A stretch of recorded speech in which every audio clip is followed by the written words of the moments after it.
Let me tell you a story about humanity, about what it means to find light in the darkest of places.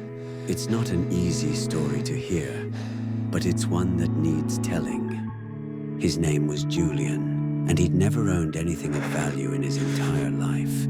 Not a single thing he could call his own. Julian was born into slavery, cast out from the moment he drew his first breath, denied any shred of honor or personhood.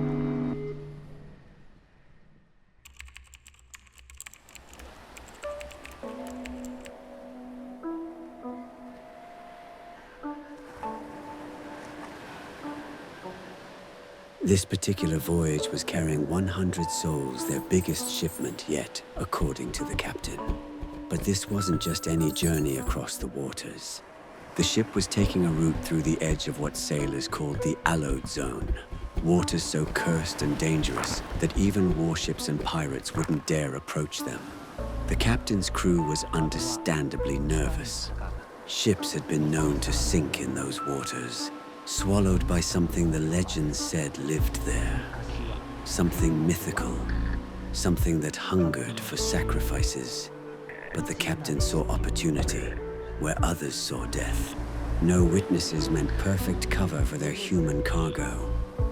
Then came the discovery that would change everything. A stowaway, just a kid hidden somewhere in the bowels of the ship. The captain's solution was swift and brutal. Kill him right there and then, and throw him overboard. They hadn't brought enough food for an extra mouth, he reasoned coldly. But something remarkable happened in that moment. The slaves, people who had been stripped of everything, and who had no power, no voice, they spoke up. One after the other, they offered to share their meager rations. A pregnant woman named Mira, despite carrying a child and needing every bit of nutrition she could get, offered to split her portion. An elderly man stepped forward too, then another and another. The captain, exasperated by what he saw as foolish sentiment, finally gave in. Welcome aboard, slave number 101. Julian couldn't understand it at first. Why had they helped him? What was the point of helping someone when you got nothing in return? Mira's answer was simple but profound. It let them maintain their pride as human beings. In a world that denied their humanity, small acts of compassion were acts of rebellion. Days passed, and bonds began to form in that floating prison. Mira showed Julian a blade, a gift from her late husband that had rusted from neglect and harsh sea air. Julian, it turned out, had skills. His master had been a blacksmith, and Julian had learned to restore metal while enduring daily torture. Heated metal rods burned into his flesh for the slightest mistakes, ash and soot covering him from dawn to dusk. The breaking point had come when his master seemed ready to kill him. Julian had grabbed a grindstone and cracked the man's skull open. He'd never experienced compassion before that moment with Mira and the other slaves. He simply didn't know what kindness looked like. Mira's pregnancy was progressing. The baby would likely be born around the time they reached the new continent, she told Julian. When she let him feel the child moving within her, something shifted in Julian's understanding of the world. Here was life, pure and innocent, fighting to enter a world that had shown him nothing but cruelty. For Julian, this revelation was overwhelming. His own mother had sold him for practically nothing. He thought that was normal, the way of the world. But seeing Mira's fierce love for her unborn child, her willingness to sacrifice everything for this baby's chance at happiness, it broke something open inside him. As Julian worked on restoring Mira's blade, something beautiful was happening. He was learning what it meant to care for another person, and she was teaching him about love, human love, the kind that transcends circumstances. The pain was almost unbearable. Mira saw his distress and offered him something his mother never had. Hope. Even in this cruel world, she told him, love and kindness existed.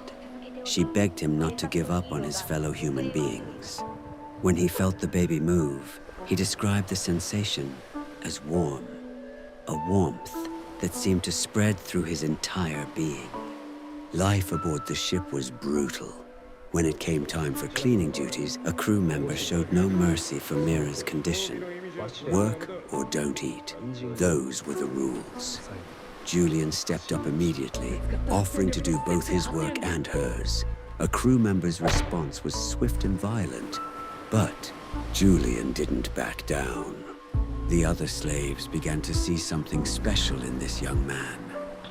He was willing to take on extra burdens, to share his food, to put himself at risk for others. When he offered food to the elderly among them and insisted on sharing the food between their little group. During the long nights, when sleep eluded many of them, Julian and Mira would talk. She shared her deepest pain. She'd had another son, about Julian's age, who had died protecting her and the unborn baby from slave traders. The guilt consumed her. She felt like a failure as a mother, unable to save her own child. But Julian saw something she couldn't see in herself. He told her that parents meant everything to their children, that her love was enough, that the baby she carried would find happiness because of the love that drove her. For someone who had never experienced the irreplaceable bond between mother and child, his faith in her was both touching and heartbreaking. Then everything changed. They were off course, drastically off course. Something was pulling them toward the very heart of the cursed waters they'd tried to avoid. The captain's carefully planned route had become meaningless. They were being drawn into the allowed zone itself. And that's when the captain revealed his true plan. This voyage was never about delivering slaves to buyers. It was about insurance fraud on a massive scale. The sick, the children, the pregnant women, the elderly. He called them defective goods, worthless except for one thing. They were his property, and if they died in an accident, he could claim insurance money. The massacre began without warning. The captain's men moved through the slaves with ruthless efficiency. But something extraordinary happened. Every single person who could fight threw themselves between the attackers and Mira. They formed a human shield around the pregnant woman and the child, sacrificing themselves to protect the most vulnerable among them. One by one, the people who had shown him kindness, who had taught him what it meant to be human, were cut down. The captain watched with cold satisfaction, calling them expendable scum whose best use was earning him money. Then the impossible happened. The world stopped, literally stopped. Raindrops hung frozen in midair. The captain's men found themselves unable to move. And then it appeared. Something ancient, something powerful, something that existed beyond human understanding. It spoke of conditions and sacrifices. It had been watching, waiting. The first condition, the sacrifice of many souls, had been fulfilled. The second condition remained. The sacrifice of pure love. Two choices. Someone had to die. Someone had to lose their pure love. But the one who remained would receive aid, would be blessed, would survive. Julian's response was immediate and unwavering. He would offer his life. Mira needed to deliver her baby, needed to live a happy life. He wouldn't let what happened to her first son happen again. As he made his peace with his choice and prepared for the ultimate sacrifice, Mira, with her son's face flashing through her mind, she knew she could never let that happen again. And with that, the blade that had once belonged to Mira's husband, the blade Julian had restored with his own hands, found its mark. As her life faded, new life entered the world. Mira's daughter was born in that moment of sacrifice, crying her first breaths as Mira drew her last. Diana. That's what Mira named her daughter. In the midst of unimaginable loss, she cradled this tiny person and whispered words of love. But the entity wasn't finished. It asked Julian for his wish, told him that strength would emerge from the pits of his despair. Julian's answer came from the very depths of his soul. He wanted proof. Proof that everyone's lives matter, that Mira's life wasn't a waste, that their humanity had meaning. The entity granted his wish in the most literal way possible. Julian was given the life force of all 100 slaves who had died. Their power, their speed, their endurance, their reflexes. He was no longer just Julian.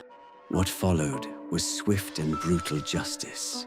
Julian moved with the combined strength of 100 souls, each blow carrying the weight of every person who had been murdered for profit. The captain's men fell like wheat before a scythe. As the sun rose over peaceful waters, Julian sat with baby Diana. He realized then, his entire life, he had never possessed anything valuable. But now, he had something precious beyond measure. He had a family. Even the captain, who had shown no mercy to anyone, found himself begging for his life, offering to share his ill-gotten gains. But Julian had learned something important about justice from watching good people die. When it was over, when the last of the murderers had paid for their crimes, the entity delivered one final gift. The cursed waters would no longer threaten them. The ship would reach shore on its own within a day. The sea itself would carry them to safety. As the sun rose over peaceful waters, Julian sat with baby Diana. The infant's cries filled the air, not cries of distress, but the healthy, vigorous cries of a child ready to take on the world. And Julian realized something that changed everything. His entire life, he had never possessed anything valuable. But now he had something precious beyond measure.